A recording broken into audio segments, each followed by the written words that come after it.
Hello, ladies and gentlemen, and welcome to today's Daily Friend Show special. I'm your host, Nicholas Lorimer, joined today by Dr. John Endres. How are you, John? Very well, thanks, and you, Nicholas. Glad to be back on the show, and also glad that it's the end of the year.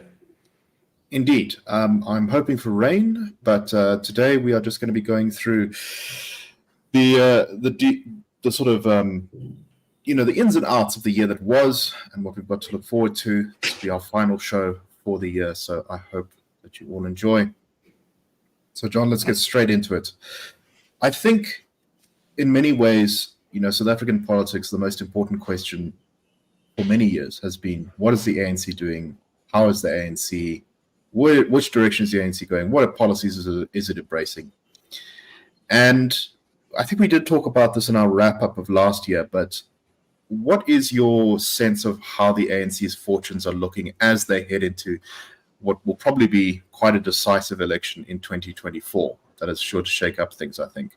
Are they going to maintain the majority? There's been some speculation that they'll be able to just edge the 50% mark. There's some speculation that they'll be down. We've seen all sorts of stuff going on with them. We've had resignations from the party recently. We've had money troubles. We've had by-elections that have gone badly for the party. What's your sense of the ANC's fortunes, generally speaking, going into 2024? So I think overall, Nicholas, what we spoke about last year, at the end of last year, has pretty much continued to be the case. And if you'll recall, what we spoke about was that there are some factors that you need as a political party in order to keep your numbers up. And many of those factors are not available to the ANC anymore.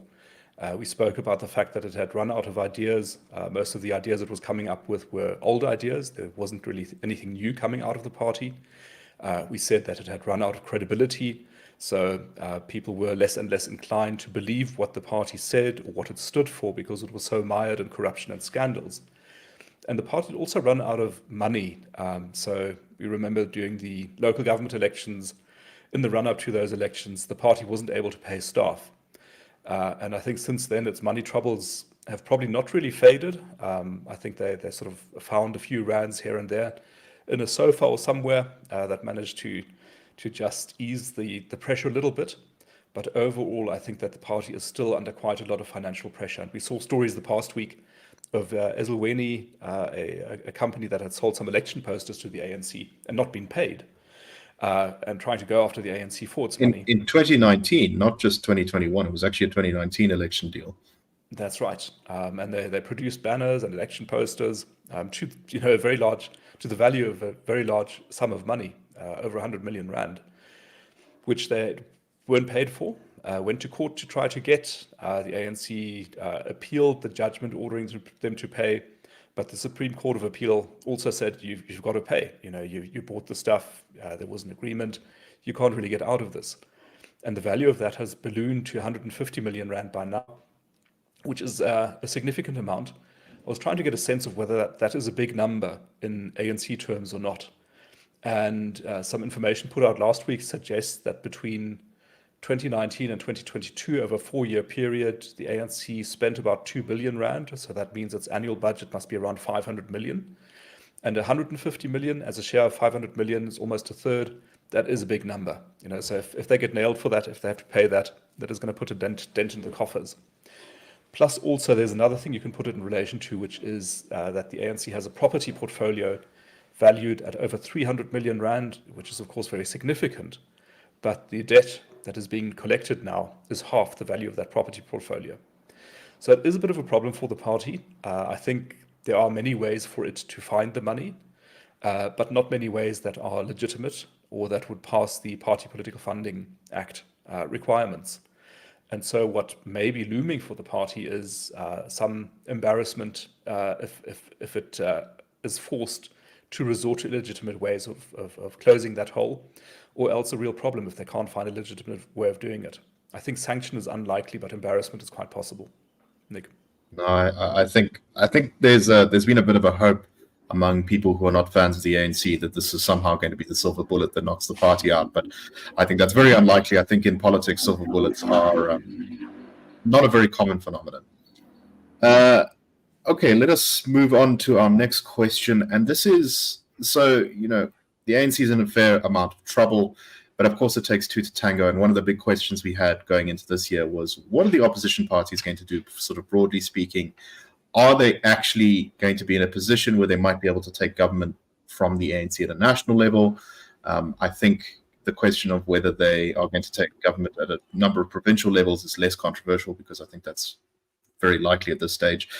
But without focusing on any specific party to start off with, what's your sense of how the opposition as a sort of whole to the ANC has managed to organize itself over the last year? I think we can start answering that by maybe first looking at the polling numbers and what they say about the ANC itself. So in your opening question, you asked, is the ANC going to retain its majority even if it is reduced or not? And I think the jury is still pretty much out on that. In most of the polling that we've seen through the course of the year, the ANC has been just below 50. And I think that is probably an accurate assessment of where things stand at the moment. So our likeliest call, I think, still remains that the ANC will come in just below 50, find a few smaller partners maybe to build a majority and stay in power for another 5 years, which would mean that the policy environment is not going to change much.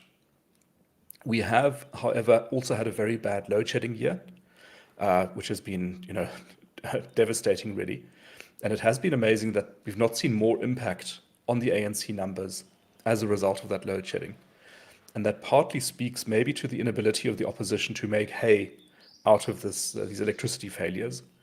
The opposition is holding up in its numbers. I think the DA we're seeing between 25, maybe 27%, which is quite decent. It's a good showing. The IFP seems to be doing quite well. So it seems to be increasing its support, maybe because of disgust with the ANC within KwaZulu-Natal, where the party is being blamed for a lot of the chaos and disorder that has been a feature of life in that province over the past few years. Other opposition parties also seem to be holding up their levels. Action SA, I think, doing quite well, but maybe not quite as well as the party itself might hope. But collectively, I'd put the multi-party charter, MPC, which is the new name for that Moonshot Pact, at probably around 30, maybe 35% if they're lucky, which, if accurate, means that we're not going to see a change in government from an ANC-led government to an opposition-led government in 2024. So I think on the balance of evidence, as things are at the moment, that is the likeliest outcome. Now, it's at least still 6 months to the elections, half a year. A lot can happen in half a year. So we have to keep watching it and see where things go. Nick. So, just generally speaking on how well the parties have worked together, there's been quite a lot of squabbling, but what do you make of their actual ability to function in the governments that they are in? Joburg doesn't seem to have gone particularly well for the opposition. They weren't really able to kind of make a deal that suited all the parties there. I think because there was a lot of division over whether the PA was a reliable partner or not. And then we've had, of course, Tshwane, which has had all sorts of troubles this year, particularly that very big strike. There were some divisions in the coalitions there. Most of the fighting seems to be between the DA and Action SA. But do you think that they're managing to work out a way to work together, or do you think these divisions are going to continue showing up? So for now, it does seem that the divisions are still holding up and still there. There's sort of anecdotal and early evidence that is maybe not quite trustworthy, that there are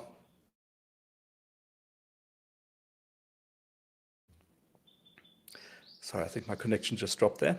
Yes, you did. You said that they are managing to work together. Yes, I think they're recognizing the importance of having to work together if they want to have any success in 2024 or in subsequent years. So the IRR attended the multi-party charter conference 2 weeks ago, and there certainly it seemed like the hostility between Action SA and the DA was contained. We also heard some lip service being paid to the notion that they have to work together, and we might even see some joint party activities next year under the MPC banner, which, if they transpire, that would be quite a good sign. But it is, I think, a very obvious conclusion that voters, who might be willing to consider not voting ANC and shifting their vote, are not going to do so if the alternative is as unstable as has been the case in Johannesburg and Ekurhuleni especially.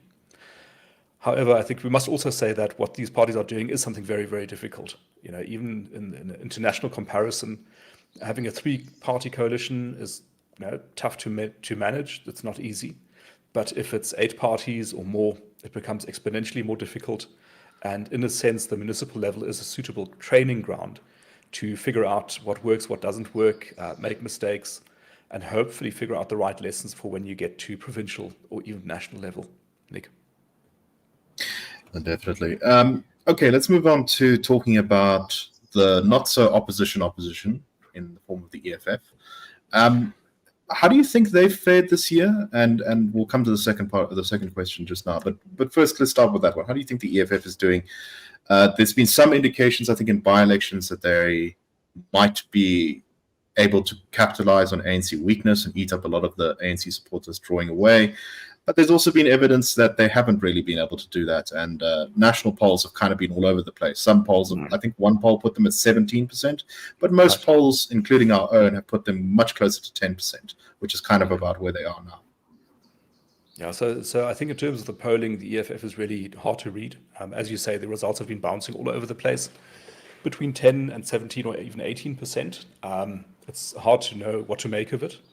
But in broader terms, I think what we saw during the past year was, in a sense, a lapse of discipline within the EFF, where after the local government elections, mostly the party managed to stay out of government because it realizes that its brand really is disruption and being on the outside. It is the image, being the outsider fighting those in power. But once it went into government with the ANC, for example, in Ekurhuleni and Johannesburg, that discipline dropped. And they said, okay, now we're sort of getting close to power, getting close to the resources. It's really hard to say no to this, so let's go for it. And they did go for it. Whether that paid off for them or not, good question. I think it might not have, in the sense that many in the ANC have not relished the experience of working with the EFF in government. We saw a report from David Makuras recommending that the ANC break off its relationships in government with the EFF. I think Cyril Ramaphosa himself has not particularly enjoyed being in a relationship with that party, even if it's at a different level of government. And therefore, the EFF might have taken the risk of peaking too soon, so to speak. So dropping the discipline of staying out of government, being lured in, and going on to pay the price in future elections. Also, in terms of its eligibility as a coalition partner. So the fear has always been great that the ANC and the EFF would join together at national level. I think that fear is not entirely ameliorated, but I think it is somewhat reduced by the fact that that relationship has not worked out, as many in the ANC might have hoped it to do. That having been said, there are some in the ANC, I think, who are able to work with the EFF and have enjoyed the experience. And if those members of the ANC were to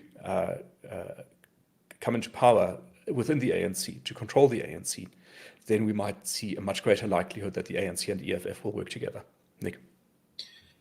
So that was going to be my second question is, how is the ANC-EFF coalition prospect looking up? I mean, I've kind of myself sort of wavered between the 2 points of view that they're, so ideologically similar on so many of their basic understandings of the world that actually they're fated to be ending up together. But then when you see it in practice and you look at the way that their patronage networks clash with each other, you sort of think, actually, maybe this is not really going to work out so well. And that has definitely been the case in Ekurhuleni and Joburg. But, interestingly, despite the fact that the ANC is apparently, I believe, at the NEC actually made a decision to begin looking for a way out of those coalitions, they still haven't done it. There's been lots of complaining about the EFF. They still actually haven't gone out, which I think is something that's quite interesting. So that division clearly remains. But there's been some reporting as well, and I don't think it's very credible. But it's worth discussing that the fear that the ANC and EFF will go into coalition together is going to cause the DA to go into coalition with the ANC. Firstly, how likely do you think that is? And secondly, would that be a good idea or a bad idea? What do you make of that? That I think would be a combination that bears great risks for both parties. The ANC risks being outshone by DA competence, maybe. And I think the DA risks being infected with the worst vices of the ANC if it comes into power, and losing its liberal ethos, its integrity, its accountability within the party. That having been said, amongst voters, there seems to be support for the notion, who I think realize that the other party, the one that they don't support, might be able to bring something to the partnership that their own party is lacking. In other words, ANC supporters, I think, broadly recognize now that their party has not been particularly adept at the business of government, at service delivery, at basic competence and administration. And looking to the Western Cape, they can say, well, there's a way of making it work. The DA seems to have figured it out. Wouldn't it be great if those two work together and sort of, got things working? It would actually be quite nice. And I think on the part of the DA supporters, there's a sense of awkwardness about being perceived as a white party or a racist party. And being in a partnership with the ANC might overcome that to some extent. We'd be able to say, we're now working with the movement of the people, the very embodiment of the will of the people. So who could accuse us now of not being working in the interests of all South Africans? It sounds a bit far-fetched, but nonetheless, I think there's some validity to it. Whether it's going to happen or not, I think depends a bit on the actual election results. So, it becomes a numbers game. The ANC, I think, would definitely prefer not to do it.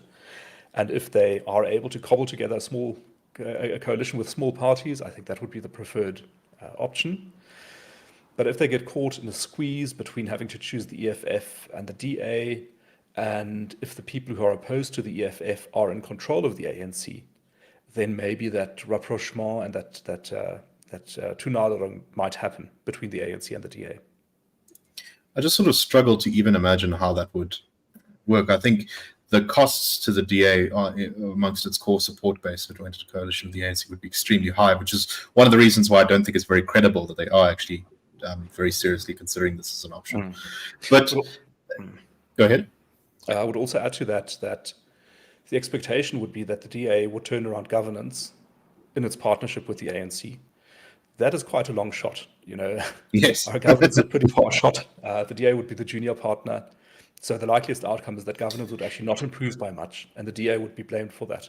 Because so many, as we've discussed on the show all the time, so many of the causes, and we'll get on to more of this later in this episode, but the causes of what's wrong is that there are fundamental problems with the way that ANC policy is trying to run the country.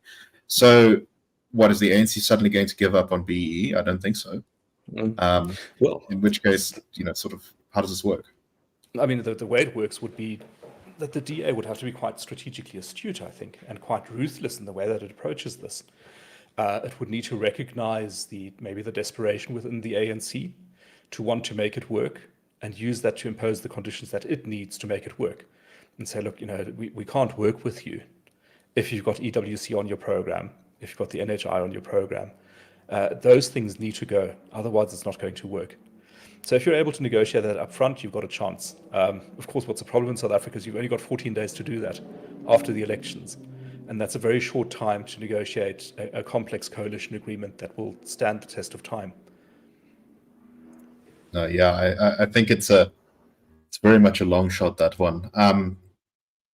So let's just talk about the DA generally. By-elections have showed, I think, mostly kind of mixed results for the DA. They've defended nicely some places. They've had some growth in a couple of places here and there, but also they've lost definitely some wards that I think they would have liked to have won. Particularly, I think they've suffered a bit in by-elections against the Patriotic Alliance, who have been, I think, very good at fighting by-elections. They've shown that that's in particular a skill of theirs. What do you make of the way of where the DA is sitting at the moment? So I think overall it's doing quite well. I think in past elections, often there has been an instance before the elections where something went badly wrong, which I think then cost them at the polls. At the moment, I think they've behaved sensibly, responsibly, cautiously where they needed to be cautious, and have really handled themselves well.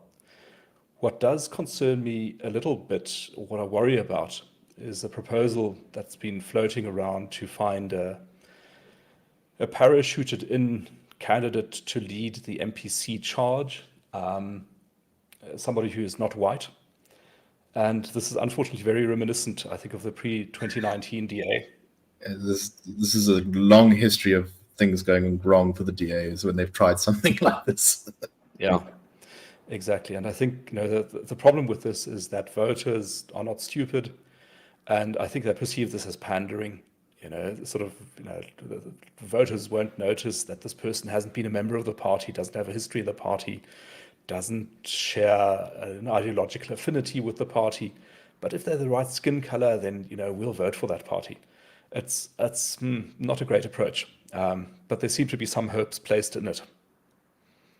Yes, I mean, look, it might be slightly different, I suppose, this time because they would be able to avoid some of that criticism by saying, "Look, this is the multi-party charters candidate. It's not our candidate," which might help. But even then, can't you find one within the party? Right, exactly. Okay, let's go on to one of the other big players, the IFP. There's been this sort of ongoing debate, I think, about where the IFP stands. It looks very much like, and we can see this from by-election results and from some polling, the IFP is likely to do quite well in KZN and even nationally. Maybe, I think the highest I've seen them poll is about 10% or so, which is where they got in 1994, which is their best ever result. I'm not sure if they're going to quite reach 10%, but we'll have to see. But there's still this sort of open question, I think, about how, where the IFP sort of finds itself, especially now that Buthelezi has passed. You've got this vision of the IFP as a kind of Zulu conservative movement that's sort of in favor of traditional leaders and that sort of thing, but is generally less sort of socialist, less left than, it's kind of like a sort of an old-fashioned right-wing party. And then that's one vision of the IFP. But then there's another vision of the IFP that they are kind of just the Zulu ANC, and that ultimately they have more in common with the ANC. That despite the bad history between the two parties, been a lot of times when they've worked together, particularly at a sort of national level. And we can see pieces of evidence for this, like, for example, when the IFP, I believe, has supported the ANC on a couple of pieces of legislation recently at the national level. It's also opposed them on some things, so it's very difficult to tell exactly what the rhyme or reason is going on there. Which way do you think the IFP will go? There's been some talk that, maybe if the ANC gets, let's say, 46% of the next election and the IFP gets 8%, that the IFP and ANC will go into coalition together, and then that will help the ANC to avoid needing to suck up to the EFF. What do you make of that prospect? That is a bit of the sense I get as well, that there's a lot of ambiguity in how you look at the IFP. And it has been a member of this multi-party charter, I think, from the outset. I believe there have also been some successful cooperations, maybe even coalitions in KwaZulu-Natal at the municipal level. But I'm not sure that the IFP should be considered a dependable partner in that partnership, the MPC partnership. And my fear is exactly what you say, that if the chips fall in the way that you just described, it may very well be that the IFP breaks out of that MPC partnership and joins the ANC in pursuit of power and patronage and the interests of its members. And it's a bit of a pity, because I think that party holds great potential, but it is still very much a KwaZulu-Natal local or regional party, I would say, and also an ethnic party. But I think it would have potential to grow beyond that. I think that the reason it is increasing in popularity on the one hand is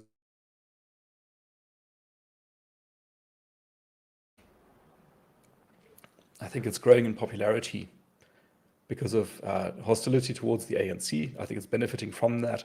And I think there's also a sympathy bonus from the death of Prince Mangosuthu Buthelezi and the Zulu King as well. So there's a bit of a remembering of Zulu heritage amongst the people in KwaZulu, and that is benefiting the IFP. Yes, I think that it would be probably quite a short-term decision for the IFP if they did go into coalition with the ANC. I suspect their voters would probably punish them for it. So they will want to stay away from that, in my opinion. And it's also worth saying that the IFP and DA have they've definitely had squabbles in KZN, particularly over in a couple of municipalities where they're in coalition. I think the DA was complaining that there was an IFP senior member who was corrupt. But generally speaking, they've actually cooperated, I think, relatively well in KZN, which suggests maybe that they're going to go the other way, that they're going to sort of shy away from the ANC. So I think that is actually one of the very big questions as the IFP reemerges as an important player on the political scene. And also, I think, if I may interject, the interplay between provincial and national politics. So, is there a scenario where the IFP could take control of KwaZulu-Natal, but only if it works with the DA and some other MPC parties? And would that coalition come into being if the IFP were to go into coalition with the ANC at national level? So those two things might be mutually exclusive, and the IFP would have to choose what it wants to do. So that's a whole new dynamic that's coming into our politics in South Africa. I think it's going to be the interplay between provincial politics and national politics, and that's going to be entertaining and confusing, I think, to watch and observe. And I think the sign that the IFP is going to be a key player in the politics is the way that all of the major political parties were very, very, I don't know how else to say it, but sort of suck-uppy when it came to the death of Buthelezi. It wasn't just that, they were remembering this important South African character. There was, the EFF was putting out the most sort of, we have our differences, but we love you guys, we love Buthelezi and sort of things like that. And the ANC was, giving him lots of praise as well and treating him with favors. The DA was super friendly to them and making visits to the Zulu King and to Buthelesi's family and all that sort of thing. So I think all the parties do recognize that the IFP is going to be an important person to have on your team in the next parliament. Okay, let's very briefly just talk quickly about the other parties. I think you've mentioned Action SA a bit. How they seem a little bit like they've plateaued. I'm not sure. It's very difficult to tell because all we have is little bits of polling. They sort of seem like they've carved out a niche for themselves, but they don't seem to be kind of exploding onto the political scene in, I think, a way that they had signs of doing in the earlier stages of their party. What do you make of Action SA's fortunes at the moment? Yeah, I think I'd agree with that. So in the polling, their numbers are often so small as to be within the margin of error. So we have to speculate a little bit about where we think their support levels lie at a national level. I think they'll be sort of in the low single digits, around 3% maybe, with higher support probably in Gauteng, where I think they'll do significantly better. I don't think that tallies with the party's own perceptions of its fortunes, but the proof of the pudding will be in the eating once the elections happen. We'll see what happens there. Overall, I think that many of these new parties are also not shooting out the lights, you might say. So you've got Rise Mzansi, I think, coming in. We're not seeing them appear in the polls. Numbers are too small to perceive them. And similarly, I think also with BOSA, Build One South Africa, Musi Maimane's movement, we haven't seen that. I think out of those new parties, probably Action SA is the one that's going to do the best. Yes. I think at this stage, BOSA and Rise Mzansi should be expecting and aiming for sort of 1 or 2 seats in Parliament. I don't see much, who knows? There's still a lot of election campaign to go, but I suspect that's a result that they should realistically hope for and aim for, not try to, become the main opposition party because they just don't have the resources, the infrastructure or anything like that to do that. And I think the polling recognizes that. Although, we have so many small parties in South Africa that it gets very difficult to poll.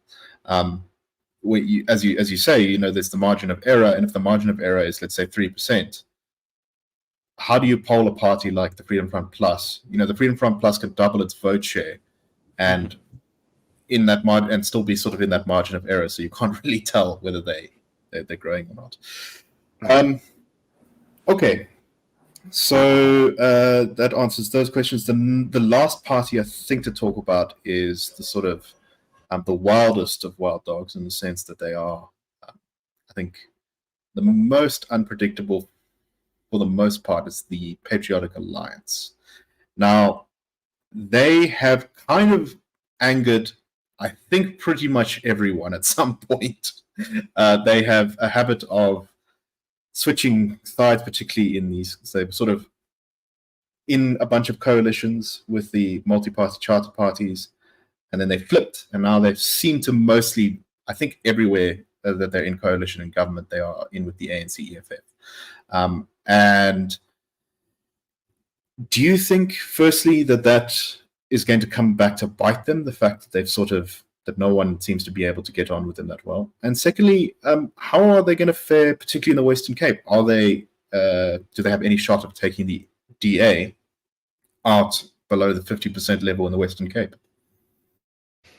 So I think there are some really important lessons to learn from the PA experience in terms of where South Africa is heading in the coalition politics context. So the first lesson is that the successful parties in tomorrow's South Africa are going to be those parties that can make coalitions work, that are able to negotiate in a way that works, that are able to strike compromises that work, that are able to prove dependable when the time comes to stake your position. And I think this is where the PA, through its very transactional approach in terms of switching sides depending on which way it wanted to go, is going to pay the price, because it is losing the reputation that you need for reliability and credible negotiating. And we've seen this, I think, with the PA going into coalition with the ANC EFF in Johannesburg and Ekurhuleni, I believe, and expressing some unhappiness about being in that relationship, sort of wanting to change back to the DA-led side, and the DA just saying, look, we don't trust you. We've tried trusting you before. You betrayed us, so no, we're not letting you back in. That's the price you pay. And in a sense, this is what needs to happen in our politics in the future. As complicated as these coalitions are, this is what you've got to figure out as one of the players. How do you build a reputation?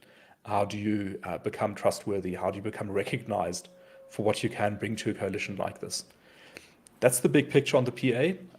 I think in terms of its direct support levels, I think it will do quite well amongst coloured voters.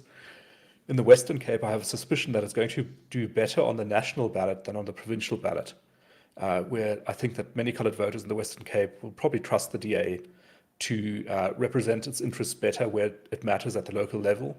But they'd be willing to take a shot on the PA at national level, just to see what happens and increase the influence of the party. And otherwise, I think it'll be sort of a small, quite vehement party, but one that is not going to build a sustainable legacy or grow unless it manages to figure out how to become credible and to be recognized as a negotiating partner that you can work with. All right, let's change gears a little bit as we kind of wrap up the sort of political overview. Something that's concerned me a lot, and I think we started on the Daily Friend show talking at the very beginning of this year. I think one of our first episodes of the year was about attempted assassination of the councillors or assassination of councillors. And that's a story that's persisted right through the year. The media has, I think, done actually some pretty good work on covering the shocking levels of political violence, particularly in KZN, but increasingly in other provinces too. And this is all seems to be mostly contained, thankfully, at the local level, but it's still very concerning. I forget the name of the municipality, but there's one municipality in KZN where all of the councillors, except for 2 out of, I think it was about 43, are in hiding at the moment because they fear being assassinated.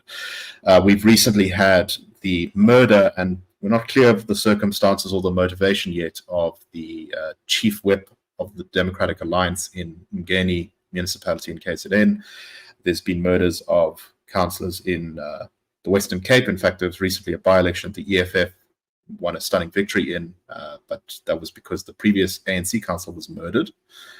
So it's not clear. That's the reason why there's that by-election in the first place. There's been an enormous amount of political violence. Do you think that this is something that's going to sort of grow to affect our national level? Are we going to start seeing voters maybe scared to cast their ballots in a certain way? There's always been, I think, a little bit of intimidation and political violence, particularly in some parts of rural SA, since forever. But it's been kind of isolated to those areas. Do you think that there's a bigger problem growing here, that we're seeing more violence enter our politics, or what's your take on this? I think it's still too soon to tell. I think that the the level of murders, especially of councillors, is already of a level that is very worrisome. I think our colleague Marius did some calculations that the general murder rate in South Africa is one of the world's highest at 40 per 100,000. But for councillors as a population group, it's probably 1,000 per 100,000. That's 25 times higher, which is absolutely crazy. The motives, I think, vary a bit, but I think many of these assassinations are for political reasons. For example, inter-party rivalries or candidates vying for positions, that sort of thing. And if it increases, it's a problem. I don't think that voter intimidation is going to be the main area of worry in this development, because voters are quite a diffuse, dispersed resource, whereas councillors or councillor positions are a very concentrated resource. That's why conflict focuses on them. What is worrying is the provincial level and also the national level. And I think we're going to see some cases at the provincial level, and some of the sort of more contested provinces that could happen. National level, I'm not seeing at the moment, but it's really hard to read. It's still small numbers. Your sample size is very small. The trend isn't clear. It's just clear that the level at municipal level is far higher than it should be. It's a problem, because it undermines democracy. Who wants to be a councillor if it puts your life at risk, or if it means that you're going to have to be in hiding from your rivals within your same party? That's a very, very big worry. This is something that I also have some sort of personal experience with, because I was a ward councillor for a little bit, and I think it is a very big problem for local government, because in many ways, ward councillors are really the political positions in the country that really have the most contact with their voters. They're really it's a system that I think on paper is one of the best in the country. Is that ward councillors, generally speaking, do actually know their communities pretty well, and their communities are easily able to reach them, and that's for most political parties. But in my time as a councillor, I wasn't in a particularly contentious or difficult ward with major social problems. I was still threatened, I think, twice with being killed by various voters. There's a lot of the frustration and the anger that South Africans feel. This is usually the only politician that they can find to take it out on. There's also been this exactly. It's relevant. Yeah. There's also been this general sort of, in my experience, weakening of the position of councillors in many cases, that they have become very sort of at the mercy of their parties. They become very at the mercy of officials, and they're sort of given a lot of responsibility, but not a lot of power to actually do things, except through council. But council is normally dominated by sort of larger concerns about the various political parties and how they're negotiating with each other. And what this creates is a very sort of toxic environment when anyone with talent is desperate to get out of the position. And if this kind of political culture continues, where people are being murdered, people are being threatened, people are being harassed, I mean, councillors regularly get their houses burned down in poorer areas. This is not a rare thing. I know of a councillor who had to defend his house from an angry mob with a claw hammer, because they wanted to burn it down with his family inside. How are we supposed to get a functional local government if this political culture sort of continues? So I do think it is sort of one of those crises that sort of almost goes beyond any one political party, that this does need to be somehow changed. And maybe that does mean that political parties need to have MPs who are more accessible to the public, something like that. I'm not quite sure what the solution is, but it is a concern. Okay. Let's move on to talking a little bit about policy legislation, that kind of stuff. Let me start with a more general question. What were the big legislative policy changes this year, and what do they really say about where the country is headed in the sort of as the ANC goes towards the election? So I think we've seen quite a lot of rumbling, slow-moving processes being hurried along this year. And that would include expropriation without compensation. It would include the amendment of the Employment Equity Act. It would include preferential procurement, and also the NHI, which are sort of all very big pieces of legislation, hate speech as well, legislation that have been really been pushed by the ANC this year. And I think the reason for that is, the desire to be shown to be doing something ahead of the elections, ideally something that's going to get votes. But many of these pieces of legislation are extremely harmful if they're going to be passed, very worrisome. And maybe one of the small blessings would be that as the state gets weaker, hopefully it'll be less able to impose these things. I do get the impression that we're getting to the point now where taxpayers and ordinary residents will have to start saying, "Je refuse." I'm just going to refuse to comply with stuff because this is getting a bit much. It's not only onerous, it's abusive, it's exploitative, it's extractive, and I'm not getting anything for my tax money.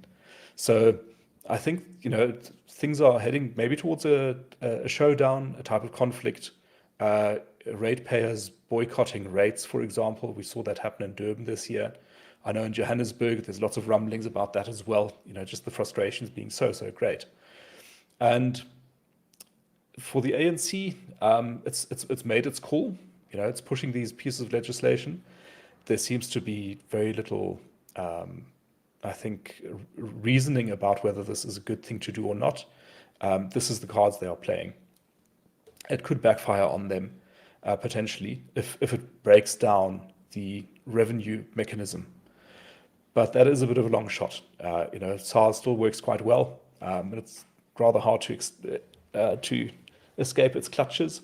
At the municipal level, maybe we're going to see a bit of that. I think there's some municipalities in rural areas where the billing function, the revenue collection function has all but collapsed. And much of the dysfunctionality seems to have started in the smaller towns. It's now arrived in the big cities, and that can also apply on the revenue level. And then things are going to get really interesting. One of the big pieces of legislation that's kind of gone through this year has been the national health insurance, which has gone through the National Assembly and now has gone through the National Council of Provinces and just needs to be, at the time of recording, signed into law by Ramaphosa. So there is still a chance, I guess, that it could be turned around. But, I mean, there's a lot of things to talk about on NHI. The first one, and let me start with this one, is that it was very frustrating for people who are opposed to NHI to see so much of the kind of professional community and particularly the businesses, the big medical aids, kind of downplaying the idea that NHI was this terrible threat and sort of buying the government's promises that there would be some sort of carve out for them. This is not the final version of the bill. It'll be better by the time it gets to the end of the legislative process. Calm down, calm down. And there was, I think, a lot of medical aids and business executives and stuff seemed to kind of buy that line until it went through the National Assembly. And suddenly there was this panic of, oh my God, this is actually happening. We need to do something about this. And so there has been, I think, a lot more public resistance now to the national health insurance.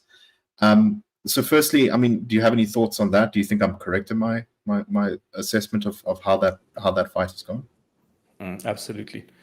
And I think South Africa's largest health insurer needs to be called out on this.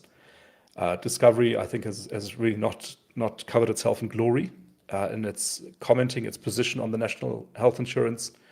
It has not defended the interests of its clients. It has not defended the interests of medical health professionals who are all going to suffer if the NHI is going to be introduced. And Discovery, being the dominant force that it is, and having the relationship with government that it has, should have been much more forceful in opposing the NHI than it has been. And that has been a huge disappointment. I think for many people who currently have private medical insurance, it is a very more than just worrying or concerning, but scary thought to think that the plan is to bring all of healthcare in South Africa to the level of the public health sector, which is precisely the thing that people are trying to escape from by paying over and above their taxes out of their post-tax income, very substantial amounts, in order to get a better quality of healthcare. So yeah, I think it's a real problem, a big threat.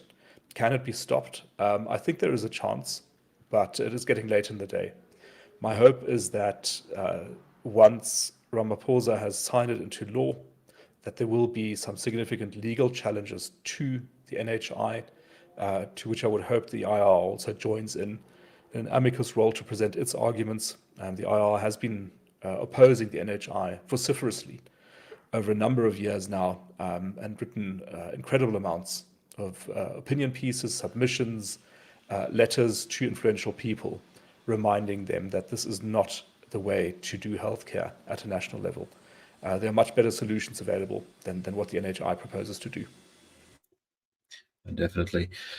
I guess this is my next sort of question, and this kind of relates a little bit to this. There's obviously going to be more resistance to the NHI. There's going to be legal challenges, as you say. There's always a chance the president might bend to public pressure and veto it or send it back for revision or something like that.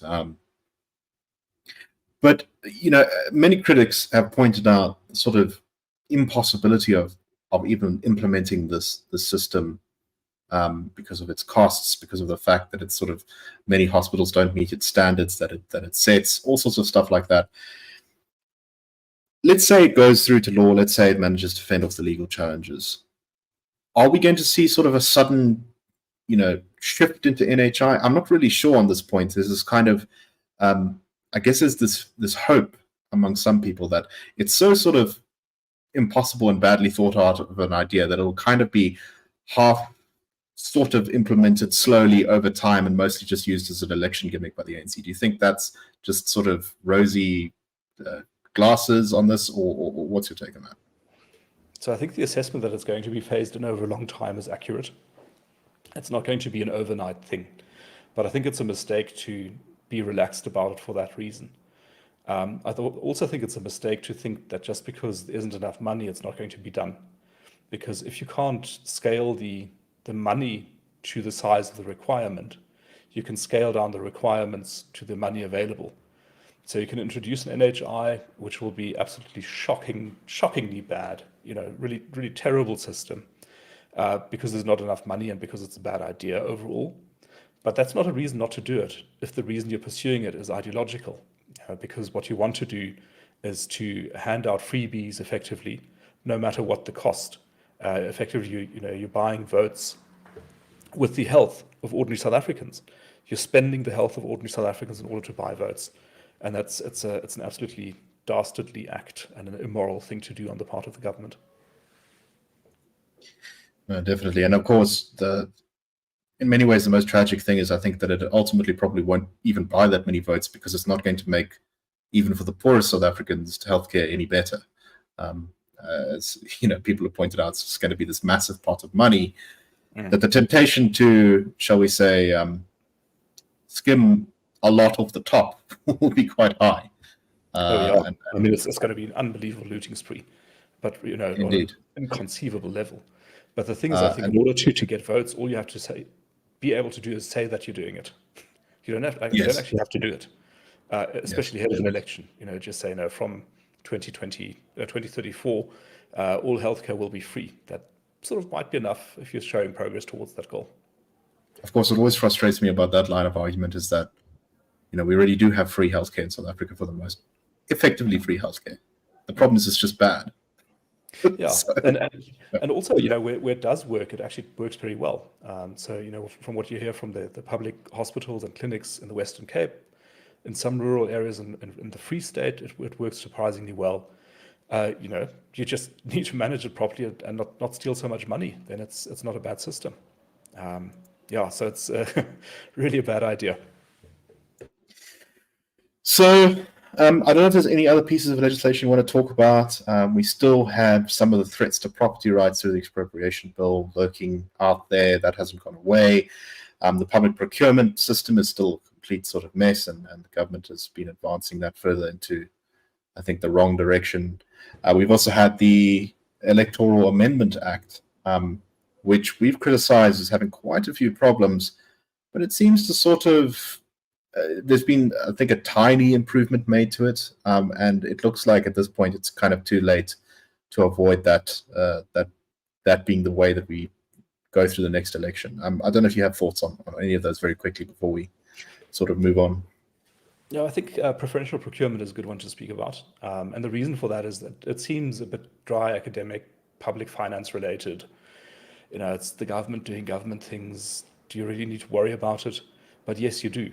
Preferential or the government procurement is about R1 trillion per year in South Africa. It's a huge amount of money that's being spent. And the way the system works at the moment is that it provides for surcharges for transformation goals. That's what preferential procurement is about. So effectively, the state is spending more money than it needs to in order to buy goods and services. And it is taxpayers who spend more than they should be. And it is the recipients of those goods and services who get less than they should be getting. That's the terrible thing. So it's making transformed companies better off. Hurrah for that. But it's leaving the poorer South Africans and ordinary South Africans with much worse outcomes. The scale of it is a bit hard to assess, but there was an IMF report out middle of the year that suggested that the premium being paid is about 20%. So that's 200 billion rand. That's a huge amount of money. And the way to think about this is that if you were doing value for money procurement in South Africa, you might want to tar the road from the main road to the village, which is a dirt road. And if you do it on a value for money basis, you can tar all the way the 10 kilometers to the village. But if you're doing it on a preferential procurement basis, you can only do 8 kilometers, then you run out of money, right? So you can't do the actual work. And this is multiplied 1,000-fold across the country. The roads don't get tarred, the water connections don't get made, the electricity doesn't reach the last house in the village. Everything is worse because of this. And the people most impacted by it are the poor people who are dependent on state services to the largest extent. This is what frustrates me so much about this debate, is that preferential procurement, BE, these policies, they quite frankly, it's almost like if you kind of took the race stuff out of it, you kind of took the blanket of race out of it, and you said, here's a policy which is going to make rich, connected political businessmen much wealthier at the cost of the poor and the middle class, everyone would be up in arms as this being a massive violation of people's rights. But that's exactly what it is. And the sort of the kind of excuse this is somehow improving the plight of Black South Africans has been kind of used as a reason to justify it. But it is one of the most, if the stated aim is to improve the life of Black South Africans, and this is perhaps the most counterproductive policy the government has, which is... Yeah. And making things even worse is that this amendment to the Public Procurement Act makes it even worse. So, you were paying a 20% premium before, which is one of the things that now Chief Justice Zondo criticized when he was heading the Zondo Commission. And he said, look, sure, there's this tension between sort of transformation aims on the one hand and value for money procurement, but actually you've got to make a decision. One of them has to be more important than the other. They can't be equally important. And when you're making that decision, value for money has got to be more important. But what this act now does is that it introduces even more criteria for preferencing. It introduces even more, it makes it even more difficult for procuring officers to do their jobs properly. It increases the discretionary section of the preferential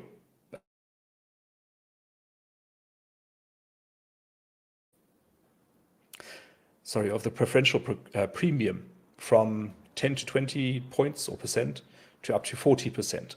So, everything's going to become more expensive. You'll get less bang for your buck, less services for your money, less goods for your money. It's a terrible thing. A very, very bad legislative change. Indeed. So sort of, I think my last question on this stuff is, I think you can very clearly say, and this is kind of a summary of many of the things we've been talking about now, you can say that South Africa is trapped in something close to a no-growth nightmare. Our GDP numbers are, we have a tiny bit of growth, and we have a bit of a dip, and then we have a tiny bit of growth, and we have a bit of dip, and the unemployment numbers is a tiny reduction, then there's a growth, and we seem to sort of be in this purgatory where it's just continuing economic malaise forever. How do we get out of this? It's not that hard. So I think the most drastic way maybe to express how bad it has been is that GDP per capita, so the value of all the goods and services produced in South Africa each year divided by the number of people in South Africa, that's GDP per capita, has not increased since 2007. That's now 16 years. of no increase in the average income of South Africans, or wealth of South Africans for that matter. It is a terrible outcome, very, very bad. And the reason for it is sometimes sought in external factors. You might say it's the global financial crisis, or it's COVID, or it's a commodity boom that has stopped, or whatever the reasons are. But the reality is that the causes are to be sought within South Africa. These are homemade causes. What this means on the positive side is that there is an opportunity for us to get out of it as a country. And as I said at the outset, it's actually not that hard. You just need to stop with the really bad policies that you've got at the moment, introduce better policies, and then things are going to work. Other countries have done it. There's plenty of research on how to do it, and all we've got to do is actually do it.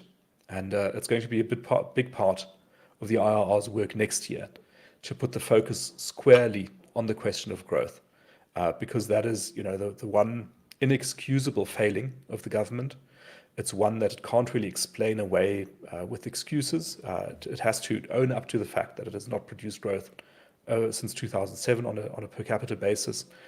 And voters should know about this, and they should make a choice for parties that adopt the policies that produce growth. And then we can get growth and improve the situation in the country. This point is, I think, very clear when you compare us to other countries around the world. You sort of look at, places like Indonesia, Vietnam, all sorts of countries around the world. You will find that while those countries for a long time were very far behind us in GDP per capita, they're now actually either passing us or creeping up on us. And that's just because for so long we've been nothing so flat. And when you put us in the sort of global perspective, you realize how the last 16 years have been so, our expectations have actually been too low. I think a lot of South Africans kind of have thought to themselves, oh, well, we're not doing great, but how well are we supposed to have really done? If you look at a lot of other countries in the world, you can see how well we could have done in these 30 years at getting rid of many of the deep social problems that we have. Okay.